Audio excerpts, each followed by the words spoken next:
എല്ലാവർക്കും നമസ്കാരം. KAS ട്യൂട്ടറിൻ്റെ പുതിയ വീഡിയോയിലേക്ക് എല്ലാവർക്കും സ്വാഗതം. കഴിഞ്ഞ ക്ലാസ്സിൽ നമ്മൾ കോണ്ടിനെൻ്റൽ ഡ്രിഫ്റ്റ് തിയറി പറ്റിയാണ് പഠിച്ചത്. കോണ്ടിനെൻ്റൽ ഡ്രിഫ്റ്റ് തിയറി എന്താണെന്നും അത് പ്രൂവ് ചെയ്യാനുള്ള 4 എവിഡൻസിനെ പറ്റി നമ്മൾ ഡിസ്കസ് ചെയ്തിട്ടുണ്ടായിരുന്നു.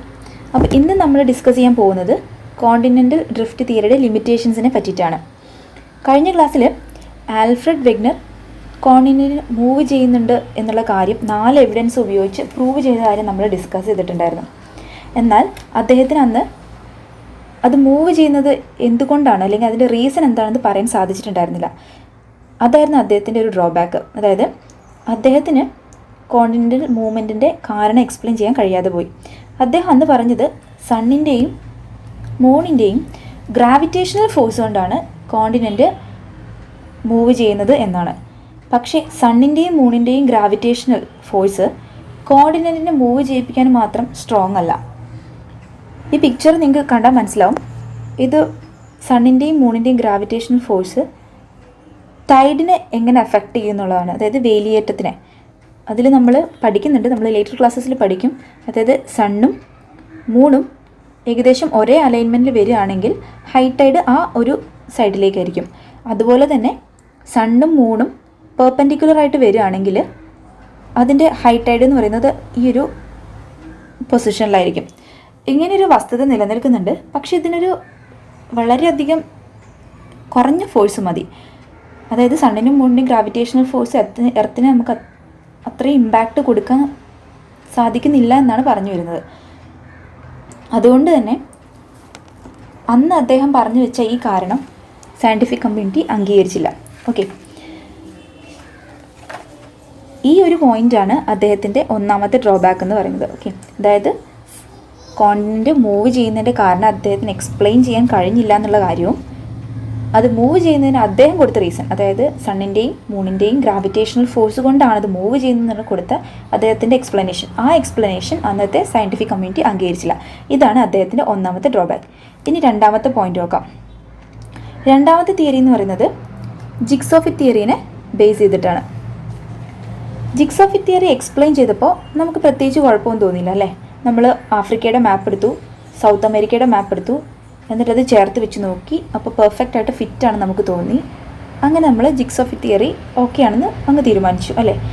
പക്ഷേ ഇവിടെ ഒരു വില്ലനായിട്ട് വരുന്നത് കോണ്ടിനെൻ്റൽ ഷെൽഫ് എന്നൊരു കഥാപാത്രമാണ്. നമുക്ക് കോണ്ടിനെൻ്റൽ ഷെൽഫ് എന്താണെന്ന് കുറച്ചുകൂടി നോക്കാം. അത് ഈ പിക്ചറിൽ നിങ്ങൾക്ക് കാണാൻ കഴിയുന്നുണ്ടാവും. ഇവിടെ dry land, continental shelf, continental slope, abyssal plain എന്നിങ്ങനെ കൊടുത്തിട്ടുണ്ട്. ഇതിൽ ഡ്രൈ ലാൻഡ് എന്ന് പറയുന്ന സ്ഥലത്താണ് നമ്മുടെ പ്ലാന്റ്സ് അല്ലെങ്കിൽ നമ്മൾ ജീവിക്കുന്നത്. ഇവിടെയാണ് നമ്മൾ വീട് വയ്ക്കുന്നത്, റോഡ് ഉണ്ടാകുന്നത്, കാട് എല്ലാം ഉണ്ടാകുന്നത് ഈ ഡ്രൈ ലാൻഡിലാണ്. കോണ്ടിനെൻ്റൽ ഷെൽഫ് തൊട്ട് അങ്ങോട്ടുള്ള ഭാഗം മുഴുവൻ വെള്ളത്തിനടിയിലാണ്. നിങ്ങൾക്ക് പിക്ചറിൽ കാണാൻ പറ്റും. കോണ്ടിനെൻ്റൽ ഷെൽഫ് തൊട്ട് അങ്ങോട്ടുള്ള ഭാഗം മുഴുവൻ താഴെ അങ്ങോട്ടുള്ളത് മുഴുവൻ വെള്ളത്തിനടിയിലാണ്.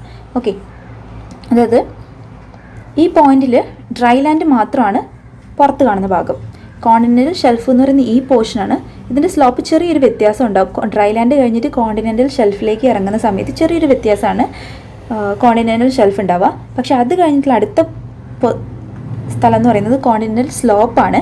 സ്ലോപ്പിൽ എന്ന് പറയുമ്പോൾ നല്ല വ്യത്യാസം ഉണ്ടാവും അതിൻ്റെ സ്ലോപ്പിന്. ഇത് ചെറിയൊരു മാറ്റം ഉണ്ടെങ്കിൽ ഇത് കുത്തനെയുള്ള ഇറക്കാണ്. അത് കഴിഞ്ഞിട്ടാണ് അബീസൽ പ്ലെയിൻ. ഈ കോണ്ടിനെൻ്റൽ ഷെൽഫിൻ്റെയും സ്ലോപ്പിൻ്റെയും ഇടയ്ക്ക് ഷെൽഫ് ബ്രേക്ക് ഉണ്ട്. ഓക്കെ, ഇതാണ് ഇതിൻ്റെ ഒരു സെപ്പറേഷൻ എന്ന് പറയുന്നത്. അപ്പം നമ്മൾ മാപ്പ് വരയ്ക്കുമ്പോൾ എന്താണെന്ന് വെച്ചിട്ടുണ്ടെങ്കിൽ അതിനകത്ത് കാണിക്കുന്ന ഡ്രൈ ലാൻഡ് മാത്രമായിരിക്കും. ഓക്കെ, ഈ ഡ്രൈ ലാൻഡ് മാത്രം കാണിക്കുന്നതുകൊണ്ട് തന്നെ കോണ്ടിനെൻ്റൽ ഷെൽഫ് അടിയിലുള്ളത് നമ്മൾ ശ്രദ്ധിക്കില്ല. അപ്പം അന്ന് അദ്ദേഹം എക്സ്പ്ലെയിൻ ചെയ്ത സമയത്ത് അദ്ദേഹം ഉദ്ദേശിച്ചത് ഡ്രൈ ലാൻഡിനെ മാത്രമായിരുന്നു. അതായത് നമ്മൾ ആഫ്രിക്ക വരച്ചപ്പോൾ ഏകദേശം പറഞ്ഞിട്ടുണ്ടായിരുന്നു ഇങ്ങനെ പെർഫെക്റ്റ് ആയിട്ട് ഫിറ്റ് ആവുന്നുണ്ടെന്ന്. അന്ന് ഉണ്ടായിരുന്നത് ഡ്രൈ ലാൻഡ് മാത്രമായിരുന്നു. ഇന്നും നമ്മൾ മാപ്പ് വരയ്ക്കുമ്പോൾ ഡ്രൈ ലാൻഡ് മാത്രമാണ്, ജസ്റ്റ് ലൈറ്റ് കളറിലാണ് കോണ്ടിനെൻ്റൽ ഷെൽഫ് കാണിക്കുന്നത്.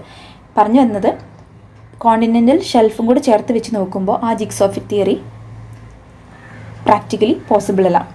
ഇതാണ് അദ്ദേഹത്തിൻ്റെ രണ്ടാമത്തെ ഡ്രോബാക്ക്. അതായത് ജിഗ്സ് ഓഫ് ഇറ്റ് തിയറിയിൽ പറഞ്ഞത് കോണ്ടിനെൻ്റൽ ഷെൽഫിനെയും കൂടെ ഇൻക്ലൂഡ് ചെയ്യുന്ന സമയത്ത് അത് തെറ്റായിട്ട് വരും. ഓക്കെ, ഇതാണ് അദ്ദേഹത്തിൻ്റെ രണ്ടാമത്തെ ഡ്രോബാക്ക്. ഇനി മൂന്നാമത്തെ ഡ്രോബാക്ക് എന്താണെന്ന് നോക്കാം. മൂന്നാമത്തെ ഡ്രോബാക്ക് എന്ന് വെച്ചിട്ടുണ്ടെങ്കിൽ അദ്ദേഹം ഓഷ്യന് അത്ര ഇമ്പോർട്ടൻസ് കൊടുത്തില്ല. അദ്ദേഹത്തിൻ്റെ തിയറി മുഴുവൻ കോൺസെൻട്രേറ്റ് ചെയ്തത് കോണ്ടിനെൻറ്റിനായിരുന്നു.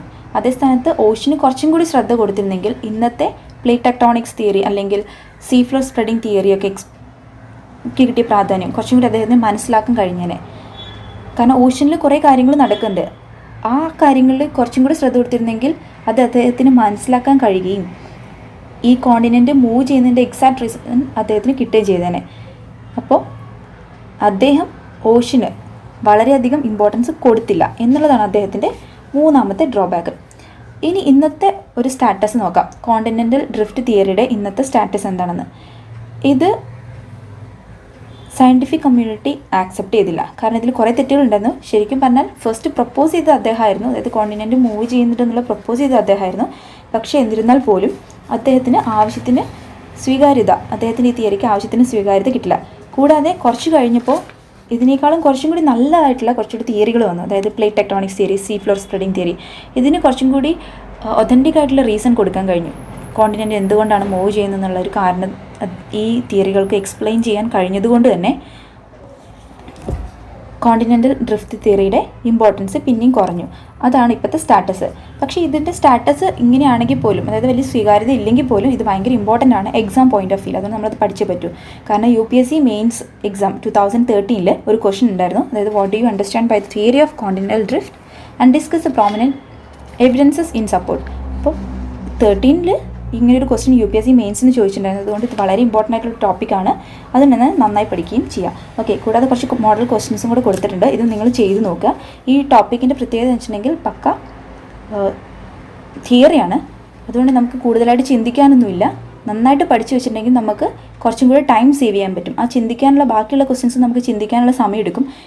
അതേ സ്ഥാനത്ത് ഈ ക്വസ്റ്റ്യൻ നമുക്ക് ക്വസ്റ്റ്യൻ കാണാൻ ജസ്റ്റ് ഡയറക്റ്റ് എഴുതുക, അത്രയേ ഉള്ളൂ. അതുകൊണ്ട് ആ ടൈം സേവ് ചെയ്യാവുന്നൊരു ക്വസ്റ്റ്യനാണ്. അതുകൊണ്ട് തിയറി നന്നായിട്ട് പഠിക്കുക, ക്വസ്റ്റ്യൻസ് കിട്ടിയാൽ നന്നായിട്ട് എഴുതാം. ഈ തിയറി ഒന്നാമത്തെ തിയറിയാണ് കോണ്ടിനെൻ്റൽ ഫോർമേഷൻ്റെ. ഇനി 2 തിയറിയും കൂടെ ബാക്കിയുണ്ട്. അതായത് പ്ലേറ്റ് ടെക്ടോണിക്സും സീ ഫ്ലോർ സ്പ്രെഡിങ് തിയറിയും. അത് നമുക്ക് അടുത്ത ക്ലാസ്സിൽ എടുക്കാം. KAS ട്യൂട്ടറിൻ്റെ ചാനൽ, യൂട്യൂബ് ചാനൽ ആരെങ്കിലും സബ്സ്ക്രൈബ് ചെയ്യാത്തുണ്ടെങ്കിൽ സബ്സ്ക്രൈബ് ചെയ്യാം. Thank you.